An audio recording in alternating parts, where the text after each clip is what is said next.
नमस्कार, ladies fashion उद्योग में आपका स्वागत है। मैं नूपुर। किसी शायर ने क्या खूब लिखा है, जिंदगी एक सफर है सुहाना, यहाँ कल क्या हो किसने जाना।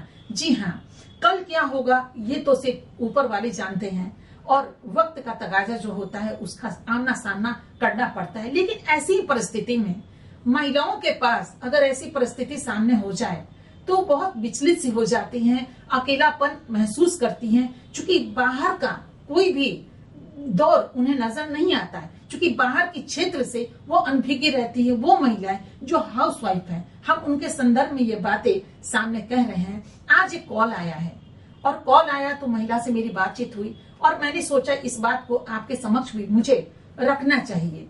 अब वो कुछ काम मांग रही थी और टैलेंट भी थोड़ा है उनके पास और पूरा का पूरा टैलेंट नहीं है। खैर, उनसे मेरी बातचीत हुई और बातचीत के बाद दौर यहाँ तक आ गया कि उन्होंने अपने मन की बात बता दी और उन्होंने कहा, मैडम मैं विडो महिला हूँ, यानी कि उनके पति अब इस दुनिया में नहीं है।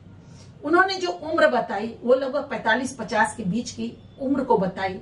उनकी एक बेटी भी है और वो छोटी बेटी है, अभी स्कूल में पढ़ रही है।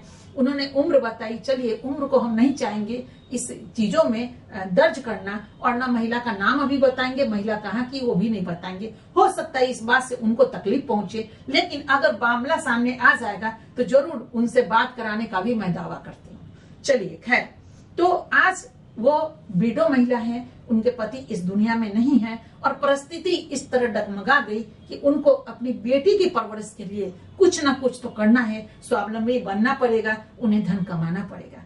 क्योंकि जहाँ 7 फेरों के रिश्ते जहाँ हुए थे, जिन्होंने 7 जन्म चलने की कस्में खाए थे, परिस्थिति ने जो करवट ली और उस करवट में ये स्वाभाविक है, कभी पहले पत्नी चली जाती है, कभी पति चले जाते हैं। पत्नी चली जाती है तो पति के लिए कुछ खास प्रभाव नहीं होता है। एक घर में थोड़ा खालीपन नजर आता है, लेकिन बाहर वो पहले भी स्वावलंबी जिंदगी जीते हैं तो पैसे की तंगी नहीं आती, कुछ ना कुछ करके वो बच्चों की परवरिश कर ही लेते हैं। लेकिन जब पति ही गुजर जाए और एक हाउसवाइफ महिला के ब्रेन पे किस तरह असर छोड़ता है, अकेलापन, ये कोई उनसे पूछे जो आज एक विधवा महिला है, उनके पति इस दुनिया में नहीं है। उम्र चाहे कोई भी हो, किसी उम्र में लोग ऊपर चले जाते हैं अपने बच्चे को छोड़कर, जिस बच्चे को दोनों मिलकर एक जन्म देते हैं और सपने सजोते हैं। आज उस महिला की स्थिति ऐसी बन पड़ी है कि वो काम ढूंढ रही है कि कोई अच्छा काम मिले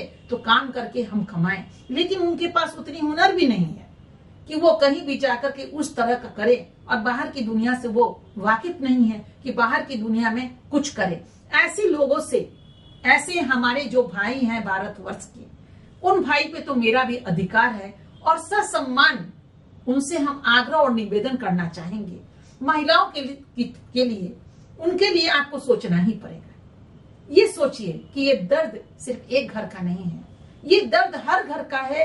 कब कहाँ क्या हो जाए किसी ने नहीं जाना। सोचिए ना, अभी कुछ दिन पहले ही तो उड़ीसा में ट्रेन हादसा हुआ, न जाने कितने लोग चले गए, कितनी महिलाएं विधवा बन गई। महिलाएं गई तो पति तो है आज, वो तो बाहर की दुनिया से वाकिफ है। मैंने पहले ही कहा, पुरुष प्रधान समाज में आप तो करके जी लेते हो, पैसे आते हैं, आपको कहीं मांगना नहीं पड़ता, कुछ भी करते हैं। लेकिन उन महिलाओं को क्या, जिनके बच्चे को पति छोड़ जाते हैं, उनके गोद में, उनके घर में, उनके पास कैसे परवरिश करे एक महिला जिनको बाहर की दुनिया पता नहीं है। अब बाहर की दुनिया से अभी आज ही एक बात मेरे सामने आई है, जहाँ एक पति ने मेरे को कॉल की है अपनी पत्नी के लिए। मेरी पत्नी कुछ करना चाहती है, उनको हम साथ दें।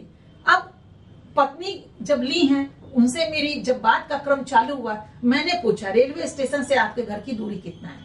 वो बोली, मैम हम तो घरेलू महिला है, मुझे तो पता ही नहीं है कि रेलवे स्टेशन से मेरे घर की दूरी कितनी है, रुकिए मैं पूछकर बताती हूँ। फिर उन्होंने पूछा और पूछकर बोला, मैडम 8 किलोमीटर है। ये भी सत्य घटना मैं आपको बता रही हूँ।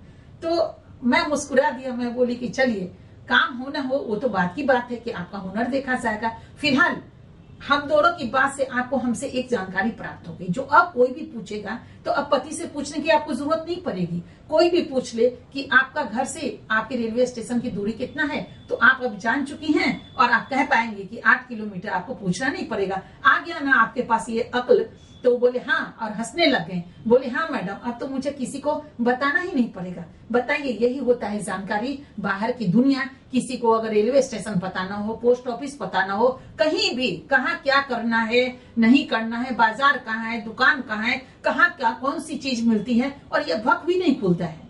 रास्तों में अकेले चलने का भी जो होता है ना, बहुत सारी महिलाएं नहीं चल पाती, रो देती हैं। अब बताइए हाउसवाइफ की क्या स्थिति होगी। इन महिलाओं की भी यही स्थिति, अकेले चल नहीं सकते, उन्हें कुछ ज्ञान नहीं है। खाने राशन पानी घर में पति दे देते हैं लाकर, बचपन से वही चीजें होती हैं। ससुराल में आती हैं, कभी कुछ पिक्चर या कभी बाजार जाना हो तो साथ में बैठ के चलिए। लोगों को पता भी नहीं कौन सा रास्ता कहाँ जाता है। ऐसे में अगर परिस्थिति का सामना हुआ, कैसे वो कर पाएंगी और कैसे अपने घर की स्थिति को संभाल पाएंगी, परिस्थिति का सामना कर पाएंगी।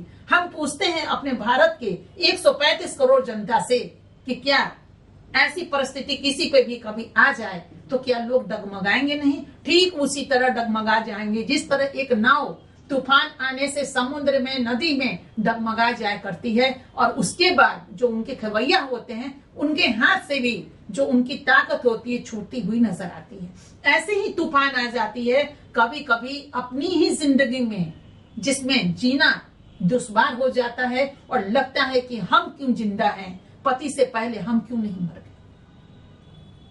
ऐसी ही स्थिति होती है। आज की भी स्थिति देख लीजिए, कल की भी स्थिति देख लीजिए। हर स्थिति पे पुरुष भाई को ये सोचना ही पड़ेगा अपने लिए क्या जिए। कहते हैं ना, गाने को सिर्फ शब्दों में या मनोरंजन में मत उतारिए, गाने के शब्दों को जिंदगी में उतार लीजिए। फिर देखिए कि अपने लिए, कहते हैं ना, सिर्फ जीना जीना नहीं होता है, जीना उन्हें कहते हैं जहाँ त्याग है, और जहाँ त्याग होता है वहां तो प्यार बरसेगा ही बरसेगा। आकर दस्तक देगी प्यार, मोहब्बत, सब कुछ। लेकिन नफरत या दूरी में वो मोहब्बत पैदा नहीं हो सकता है। कहते हैं ना, एक कहावत भी हुआ है कि जबरदस्ती से ही प्यार होता है, नहीं होता है। त्याग से ही प्यार होता है, और प्यार को पाने के लिए जरूरत नहीं है कि हम दस्तक दें। ऐसा उत्पन्न कीजिए परिस्थिति कि जिनसे प्यार करते हैं वो आपके बहुत करीब आ जाए, और ऐसा ही होना चाहिए। अपने भारत में न जाने इतने सारे लोग हैं, मानसिकता है ठीक उस तरह की जैसे हमारे हाथों में 5 उंगली है और पांचों का साइज बराबर नहीं है। हमारे भारतवर्ष में भी जितने भी लोग हैं उनकी मानसिकता बराबर नहीं है, लेकिन लोग अगर सोचेंगे समझेंगे तो सबकी मानसिकता एक बराबर हो जाएगी, और सभी लोग ये सोचने पे मजबूर जरूर हो जाएंगे जिन्हें अपनी पत्नी से मोहब्बत है, अपनी माँ से मोहब्बत है, अपनी बेटी से मोहब्बत है, अपनी बहन से मोहब्बत है। वो जरूर सोचेंगे कि मेरे जाने के बाद इनका सहारा कौन बनेंगे। तो कहते हैं ना, स्वावलंबी जिंदगी एक इंसान का सहारा होता है, वो सरकारी जॉब हो, प्राइवेट जॉब हो, या वो किसी तरह का उद्योग हो, लघु उद्योग हो।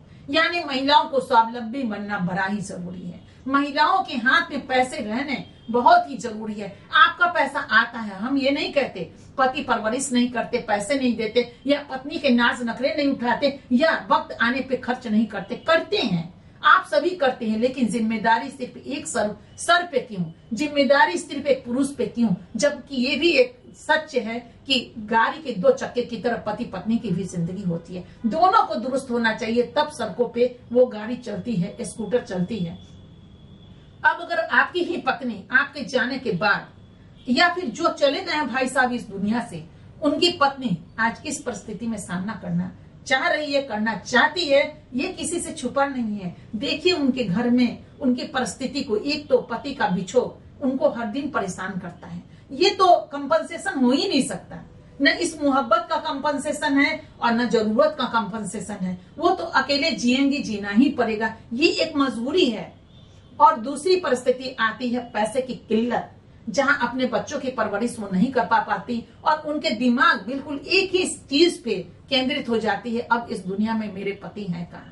मेरे पति होते तो ऐसा होता, मेरे पति होते तो ऐसा होता, मेरे पति ये क्या करते थे, मेरे पति वो क्या करते थे। आज जो परिस्थिति की सामना मुझे करना पड़ रहा है, मेरे पति होते तो ये सामना मुझे ना करना पड़ता। क्यों नहीं अपनी पत्नियों को, अपने महिलाओं को, हर घर के पुरुष उतनी मजबूत बनाते हैं, बनाना चाहते हैं कि ताकि महिला कल कोई भी रहे ना रहे, वो महिला ना रहे या पुरुष ना रहे, लेकिन जिंदगी चलती रहे। चूंकि सृष्टि का नियम है चलना। बच्चे जो आज पैदा ले चुके हैं वो कल आने वाले कल के लिए भविष्य हैं। उन भविष्य को संवारना है, सजाना है। मुझे अपने लिए खुशी नहीं चाहिए और हर घर वालों को, जो परिपक्व हैं, जो पति हैं या पत्नी हैं या घर के परिवार के मेंबर्स हैं, उन्हें सोचना पड़ेगा कि अपने लिए सिर्फ जीना नहीं होता, आने वाले कल के लिए भी जीना बहुत महत्वपूर्ण है और आने वाला कल ही हमारे देश का विकास करेगा, उसके लिए भी जीना पड़ेगा। अगर सभी लोग ऐसा ही सोचते कि अपने लिए करना, तो हमारा भारत